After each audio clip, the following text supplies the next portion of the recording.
अस्सलाम वालेकुम, मैं हूं फैसल तारिड़। अडियाला जेल फैक्ट्री नाके पर मौजूद हूं। पीछे आप देख रहे हैं अलीमा खान साहिबा जो है वो फैक्ट्री नाके पर पहुंची हुई हैं और यहाँ पे सैकड़ों की तादाद में पीछे आपको पुलिस एहलकार भी नज़र आ रहे होंगे। लेकिन पीटीआई की लीडरशिप और पीटीआई के वर्कर यहाँ पे जो तादाद है ज़ाहिर है वो बताने की ज़रूरत नहीं है, वीडियो के अंदर आसानी से आप देख सकते हैं कि पीटीआई की एक खातून रहनुमा समाविया ताहिर और अब्दुल इस्लाम अफरीदी साहब यहाँ पर मौजूद हैं। इसके अलावा पीटीआई की खैबर पख्तूनख्वा से लीडरशिप, पंजाब से, इस्लामाबाद से किसी किस्म की भी कोई लीडरशिप जो है वो यहाँ पे मौजूद नहीं है। ये पीछे सूरत हाल है।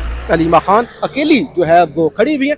अब से कुछ देर पहले वो गोरखपुर नाके से आई हैं और उनकी गाड़ी को रुकावटें हटाकर आगे आने की इजाज़त दी गई है। और बाकी आप सूरत हाल देख ही रहे हैं कि यहाँ पे आम तौर पे हज़ारों की तादाद में या सैकड़ों की तादाद में लोग एटलीस्ट मौजूद होते हैं। जब मंगल वाले दिन मुलाकातें नहीं करवाई जाती तो अलीमा खान आम तौर पे यहाँ पे धरना दे देती हैं। लेकिन आज भी धरना तो जारी है, लेकिन जो लोगों की तादाद है वो यानी आप खुद फैसला कर सकते हैं कि कितनी बड़ी तादाद के अंदर यहाँ पे लोग जी फैक्ट्री नाके पर बैठे हुए हैं। साथ ही दो सहाफ़ी भी साथ मौजूद हैं और आज शायद पहली दफ़ा हो रहा है ऐसा कि जब यहाँ पे पुलिस की भारी नफरी तो चारों तरफ मौजूद है लेकिन पीटीआई की लीडरशिप मौजूद नहीं है। और ऐसे हालात में जब हम आपको पिछले वीलॉग में बता चुके हैं, खबर आई थी कि रात को तकरीबन 2 बजे खान को पिम्स अस्पताल इस्लामाबाद ले जाया गया और 4 बजे दोबारा यहाँ अडियाला जेल में उन्हें लाया गया और ये चौथी बार उनकी आंख के अंदर जो इंजेक्शन लगा था। एक तो ये मामला हुआ, फिर उसके बाद आज एक और खबर आई है। मेडिकल टीम, चले ये बात बताते हैं, अभी और भी एक टीम खबर आ गई है कि एक और टीम अडियाला जेल के अंदर पहुंची। अच्छा, अभी मोहम्मद ज़रीफ साहब हैं, ये हम न्यूज़ के अंदर बड़े अच्छे रिपोर्टर हैं। उन्होंने खबर दी है कि रात को जब अडियाला जेल खान को लेके गए हैं तो खान खासे कमज़ोर लग रहे थे। इससे पहले भी मुलाकातें जब लेके जाती हैं अडियाला जेल तो खबरें लीक हो जाती हैं, डॉक्टर या अमला जो है वो बता देता है। तो इस बार वो बता रहे हैं खान को जब लेके गए हैं खान कमज़ोर लग रहे थे, सेहत अच्छी नहीं लग रही थी।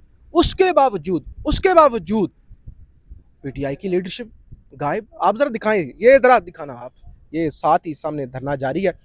सबसे पहले ज़रा निशान साहब, आपका एक लंबा तजर्बा है अडियाला जेल को कवर करते हुए, तो इस तरह के हालात, बुरी सिचुएशन के अंदर भी अडियाला के अंदर हमने रात के 12 बजे भी इस तरह के हालात नहीं देखे कि अलीमा खान बैठी हुई और सड़क खाली और पुलिस जो है वो हज़ारों की तादाद में या सैकड़ों की एटलीस्ट तो मौजूद है। और ख़ान की सेहत के हवाले से भी खबर आ गई। अभी आपने ये मोबाइल पर मुझे दिखाया कि एक टीम जो है वो बुशरा बीबी के तिब्बी मुआयने के लिए भी अभी अंदर जो है वो अडियाला जेल गई है। तो क्या सूरत हाल है? देखें फैसल साहब, अहम ये है कि गुज़श्ता रोज़ जो जेल इंतज़ामिया को फहरिस्त जमा करवाई गई, चूँकि आज फैमिली और वकला की मुलाकात का दिन है।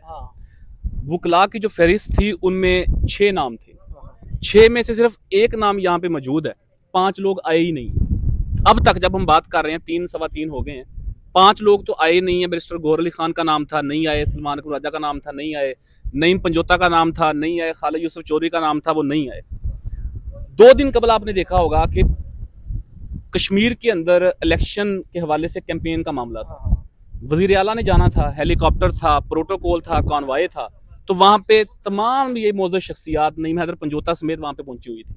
आज अगर आपने आना ही नहीं है तो आपने लिस्ट में नाम क्यों डलवाया भाई?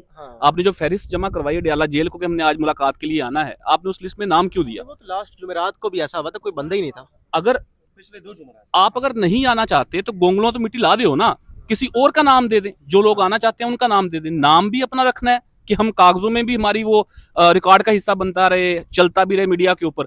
आना किसी ने नहीं है। इस वक्त हकीकत जो है वो ये है कि कानून नाफिज करने वाले दायरे सिक्योरिटी पॉइंट ऑफ व्यू से मौजूद हैं, लेकिन पीटीआई लीडरशिप नहीं है, वकला नहीं है, कारकुनान नहीं है। इमरान खान साहब की बहनें हैं, सामने सिक्योरिटी बैरियर के साथ मौजूद हैं, सिक्योरिटी अमनो मान की सूरत हाल के हवाले से मौजूद है। उनकी जिम्मेदारी है, एक सेंसिटिव जगह है जेल के हवाले से। मेरा ख्याल है, अगर मैं एनक नीचे करके देख लेता हूँ, मैंने गिनती की थी पहले, अलीमा खान साहबा और बाकी 2 बहनों के हमरा टोटल 9 या 10 लोग हैं। शायद कोई 2-3 दाएं बाएं गए होंगे। तो 1 दर्जन के करीब लोग मौजूद हैं और इतना अहम दिन है मुलाकातों का। और इमरान खान को गुज़श्ता रात पिम्स लेके जाया गया, उसकी खबर सुबह आ गई।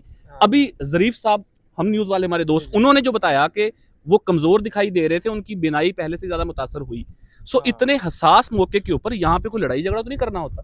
एक चीज़ रिकॉर्ड करवानी होती है कि हम 200-400-500 लोग पुरअमन तरीके से आए हैं और हमारी मुलाकात का दिन है। 1 दर्जन लोग हैं, सो अगर इसके ऊपर फिर लिखते हैं तो फिर पीटीआई की आदत नाराज हो जाती है, उन्हें लगता है कि पता नहीं हम किसी के कहने के ऊपर ये लिख रहे हैं। अब भाई अगर ये 9-10 लोग हैं तो मैं इसको बहुत मुरव्वत के साथ 18 कह दूंगा ना, मैं 90 तो नहीं कह सकता।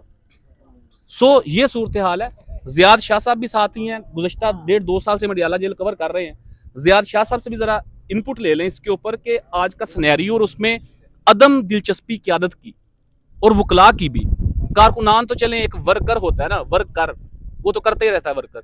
सो इसके ऊपर इनपुट जरा शाह साहब का भी। चलें, एक तो ये एक्सपेक्ट आपने तो कहा 90 बता सकते हैं, ये एक्सपेक्ट ये कर रहे होते हैं कि हम बताएं कि भाई करोड़ों लोग पहुंच गए, और पूरा इनकलाब आने लगा। इनकलाब बस आने लगा और इस तरह जेल की जो दीवारें हैं वो टूटने लगी। बहरहाल खैबर पख्तूनख्वा के अंदर भी हालत ख़राब है। अभी अब्दुल गनी आफरीदी साहब का बयान में पढ़ रहा था, उन्होंने कहा कि क्योंकि उनके इलाके के अंदर वो सारे बम ब्लास्ट रोज रात को मुबैना ड्रोन हमले भी हुए और एहतजाज जारी, तो उनका मैं इस्तीफ़ा देने के लिए भी तैयार हूँ। और पीटीआई के अंदर भी अभी चीज़ें कुछ खबरें चल रही हैं जी, कोई अचकजई साहब और बैकडोर राब्ते चल रहे हैं और कोई कौमी हुकूमत की तरफ मामला जो है जा रहे हैं और 9 मई के हवाले से पीटीआई को रिलीफ भी मिल सकता है। इस वजह से वो चाहते हैं कि जो अलीमा खान ने करते हैं वो अपना करती रहें और हम जो अपना काम है वो जारी रखें। साहब एक लाइन में ऐड करना चाहता हूँ, कश्मीर इलेक्शंस का, केपी के हालात का, कौमी हुकूमत बननी है नहीं बननी, ईरान अमेरिका मुज़ाकरात होने या नहीं होने, इसका तल्लुक मुलाकात के दिन से नहीं है। पार्लियामेंटेरियंस और सीनियर वकला को, मरकजी क़यादत को मुलाकात के दिन जिनका लिस्ट के अंदर नाम है उनको यहाँ पे अपनी हाजिरी तो यकीनी बनानी चाहिए ना। नई मुलाकात होगी ना, पिछले 4-5 माह से नहीं हो रही, पहले होती भी रही है, अब कम से कम आए तो सही ना। अगला मामला तो बाद के अंदर अगर नई मुलाकात होगी हम उसको रिपोर्ट करेंगे कि यार लोग संजीदगी के साथ आए थे, मुलाकात नहीं करवाई गई। अब अगर आप आए ही नहीं हैं तो फिर यही कहना है ना, फिर दूसरा परसेप्शन, दूसरा पहलू तो पीछे रह गया।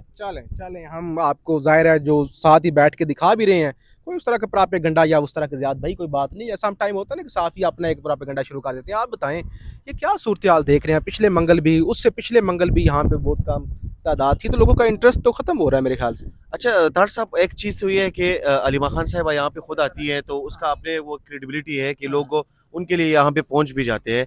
आज जिशान साहब ने बड़ी अच्छी बात की कि कोई 9 लोग तकरीबन मेरे ख्याल से पहुँच गए और उसमें से भी जो एक वकील साहब आए हैं मेरे ख्याल से उनके वो कोई 2 एसोसिएट्स भी उसमें शामिल है। तो टोटल अगर उनकी वो बात की जाए तो इस तरह के लोग हैं। पिछले मंगल को भी और उससे पिछले वाले मंगल को भी आप भी आए थे यहाँ पे, आपने भी सारा कुछ खुद ही देखा था कि यहाँ पे पख्तूनख्वा की पूरी गवर्नमेंट्स है, जिशान साहब पूरे गवर्नमेंट्स है, कोई 3 लोग आए थे और उसमें वो एक भी गवर्नमेंट का हिस्सा नहीं है, 2 गवर्नमेंट का हिस्सा थे। वो एक शफीजान आया था यहाँ पे, दूसरे जो है वो मीना खान साहब आए थे यहाँ पे, उसके बाद कोई नहीं आया। दूसरी बात ये है कि आज तो आप देख सकते हैं आज तो कोई भी यहाँ पे नहीं है। आज तो कानून नाफिज करने वाले इदारों के लोग यहाँ पे जो है वो बहुत ज़्यादा तादाद में मौजूद है, अमन के हवाले से या यहाँ पे सिक्योरिटी को देख रहे हैं तो वो लोग ज़्यादा तादाद में मौजूद है। और ये जो इनके कारकुनान है इनसे ज़्यादा यहाँ पे मीडिया के लोग मौजूद है। मीडिया यहाँ पे ज़्यादा मौजूद है। और उसके अलावा जो है आप वो तार साहब, ये मैं जुमरात के दिन भी यहाँ पे आता हूँ। तो पिछले जुमरात को भी यहाँ पे हम आए, हमने अपनी ड्यूटी करनी होती है, हम यहाँ पे आए, कोई भी यहाँ पे नहीं था। जो लिस्ट में नाम शामिल थे और उससे जो पिछला जुमरात था उसमें भी ये जो 2 जुमरात गुजरे हैं इनमें से कोई भी बंदा जो है वो जो लिस्ट में नाम शामिल थे, जिशान साहब, कोई भी बंदा यहाँ पे नहीं आया, जिनके नाम शामिल थे वो भी नहीं आया। ठीक है, अभी भी जिन लोगों के नाम शामिल है उनमें से लोग कुछ नहीं आएंगे। ठीक है, चलें अभी कुछ लोग पहुंच रहे हैं, मुझे लगता है ये सलमान राजा साहब की गाड़ी है और नियाजुल्लाह नियाजी साहब भी यहाँ पे पहुंचे हुए हैं। बहरहाल हो सकता है शाम तक कुछ तादाद जो है वो मामला शाम तक का नहीं है। मुलाकात का वक्त है मैनुअल के मुताबिक 4 बजे का। आपकी मुलाकात नहीं होनी ये सबको पता है, लेकिन एक तरीका है कि आप संजीदगी के साथ 12 बजे यहाँ पे आ जाएं। 12 से 4 तक आप पुरअमन तरीके से बैठ के ये रजिस्टर करवाएं कि आप मुलाकात करने आए थे। गर्मी भी है ना, छोड़ें इस बात को, गर्मी भी है। बहरहाल 4 बजे भी वही है, 2 बजे भी वही है। तो बारिश आज बारिश हो रही है, छोड़े। हम आपको अगले वीलॉग में बाकी चीज़ें जो है वो रिपोर्ट कर देंगे। अलीमा खान साहब ने भी काफ़ी गुस्से में यहाँ पे गुफ्तगू भी किया, वो आपके सामने रखते हैं और बाकी ज़ाहिर यहाँ पे मौजूद है, आपको सारे मामला दिखाते रहेंगे। पाकिस्तान जिंदाबाद। इन्होंने इमरान खान को कुछ दिया तो नहीं है। अगर मैं इनकी जगह होती तो मैं कहती कि चलें अभी टेस्ट करा के देख लें, हमने कोई पॉइजन या कोई ऐसी चीज़ एलिमेंट इनको नहीं दिया जिसकी वजह से क्लॉट फॉर्म हुआ। हमें माहिरीन ने यही कहा है कि कुछ दिया जा सकता है खाने के अंदर जिसकी वजह से क्लॉटिंग हो सकती है। अगर एक आंख में हुई है तो दूसरी आंख में भी हो सकती है। ये इमरान खान के साथ ये जान के अगर कर रहे हैं, ये भूल जाएं कि ये बच के निकल सकते हैं इस बात से कि जो आपने इमरान खान के साथ ऑलरेडी कर दिया है। आपने उनकी एक आंख 85% जो ज़ाया की है। इमरान खान ने सलमान सफदर को कहा है कि मेरी जो पहले टीके के बाद थोड़ी इम्प्रूवमेंट हुई है उसके बाद नहीं हुई, सलमान सफदर आप मुझे तुम बैठे हुए नज़र नहीं आ रहे हो। इससे ज़्यादा और कौन सी ज़बान समझ आती है? आप और मुझे नहीं, हमें नहीं पता। अगर हमारी आँख को हम भागे जाएंगे डॉक्टर के पास और हर किस्म का इलाज करवाएंगे, या आपका कोई रिश्तेदार हो उसका आप इलाज नहीं करवाएंगे या परेशान नहीं होंगे? बिनाई आपकी चली जाए, ये इमरान खान के साथ अगर इंटेंशनली किया गया, अगर ये कहते हैं कि हमने नहीं किया, जान के नहीं किया इमरान खान की आँख खराब, तो एक बिल्कुल फिट आदमी है। अब ये कोई यहाँ कह रहा था, मुझे सुना है कि बहुत कमज़ोर हो गए, ये पूछ रहे हैं। अब इस किस्म की ये डिसइंफॉर्मेशन फैला रहे हैं, क्यों? बताने के लिए इमरान खान आहिस्ता आहिस्ता सेहत कमज़ोर होती चली, वो क्यों होंगी उनकी सेहत ख़राब? क्योंकि वो तो एक्सरसाइज करते हैं। आप लोग 2.5 घंटे करें एक्सरसाइज, वो इमरान खान माशाल्लाह 2.5 घंटे दिन की एक्सरसाइज करते हैं। मेरा लास्ट क्वेश्चन है मैडम कि आपने सलमान सफदर का नाम लिया बार बार। हालिया दिनों में सलमान सफदर साहब के ख़िलाफ़ एक कैंपेन शुरू हुई है आपके पीटीआई के मुख्तलिफ ग्रुप्स में कि क्या उनकी परफॉर्मेंस बेहतर है या नहीं है। सलमान सफदर साहब की जी। और दूसरा जो था वो ये था कि जो ब्रिज है, कहा जा रहा है कि पाकिस्तान एक ब्रिज का किरदार अदा कर रहा है अमेरिका और ईरान के मुज़ाकरात में, लेकिन पीटीआई कह रही है कि ये पॉलिटिकल स्टंट है। तो इस पे आप क्या कमेंट करेंगे? मुझे नहीं पता कौन क्या कह रहा है, सिर्फ सलमान सफदर इमरान खान के लॉयर हैं और उनके खिलाफ मुझे नहीं समझ आएगी कि पीटीआई का क्या ताल्लुक़ है उसके साथ। को कोई अगर ये गिल्टी नहीं है तो टेस्ट करवाने दें हमें, और उनके ब्लड टेस्ट वगैरह हों और हमें रिज़ल्ट मिलना चाहिए। ये रात के सुबह के छुप के 3 बजे क्यों लेकर जाते हैं इमरान खान को?